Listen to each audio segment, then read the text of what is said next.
તો પ્રાચીન સમયમાં એક રાજાનો દ્રાક્ષનો બગીચો હતો. તેમાં દ્રાક્ષના અનેક છોડ હતા. બગીચાની દેખરેખ કરનાર માળી રોજ દ્રાક્ષ તોડીને રાજા માટે લાવતો હતો. એક દિવસ બગીચામાં એક પક્ષી આવ્યું. તેણે દ્રાક્ષ ખાવાનું શરૂ કરી દીધું. પક્ષી મીઠી દ્રાક્ષ ખાઈ લેતું અને ખાટી દ્રાક્ષ નીચે પાડી દેતું હતું. માળીએ પહેલા દિવસે તો ધ્યાન આપ્યું નહીં. બીજા દિવસે ફરી તે પક્ષી ત્યાં આવ્યું અને તેણે દ્રાક્ષ ખાવાનું શરૂ કરી દીધું. તે પછી તે પક્ષી રોજ આવવા લાગ્યું. હવે તે માળી પરેશાન થઈ ગયો હતો.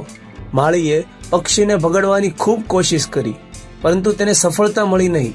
છેલ્લે હારીને માળી રાજા પાસે પહોંચ્યો અને રાજાને સંપૂર્ણ વાત જણાવી દીધી.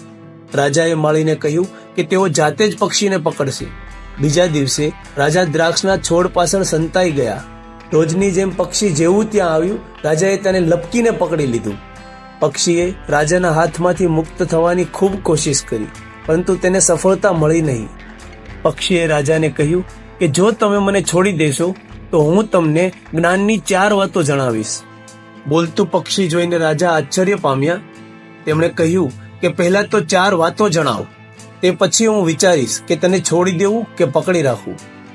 પક્ષીએ પહેલી વાત જણાવી કે હાથમાં આવેલા દુશ્મનને ક્યારેય છોડવો નહીં.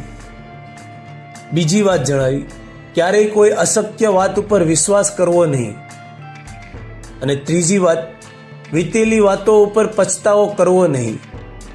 3 વાતો કહ્યા પછી પક્ષીએ રાજાને કહ્યું, હું તમારા હાથમાં ફસાઈ ગયો છું. કૃપા કરીને તમારી પકડ થોડી ઢીલી કરી દો. રાજાએ જેવી પકડ ઢીલી કરી, પક્ષી તક મળતા જ ઉડીને ઝાડ ઉપર જઈને બેસી ગયું. આ જોઈને રાજા પોતે ઠગાઈ ગયો હોય એવો અનુભવ કરવા લાગ્યા. પક્ષીએ કહ્યું કે હે રાજન, ચોથી વાત એ છે કે સારી વાતો સાંભળવાથી કોઈ લાભ મળતો નથી. સારી વાતોને જીવનમાં ઉતારવી પણ પડે છે. મેં તમને જે વાત જણાવી તે તમે જીવનમાં ઉતારી જ નહીં. તમે મને એટલે કે દુશ્મનને છોડી દીધા, મારી અશક્ય વાતો ઉપર વિશ્વાસ કર્યો અને તમને હવે મારી વાતોનો પછતાવો થાય છે.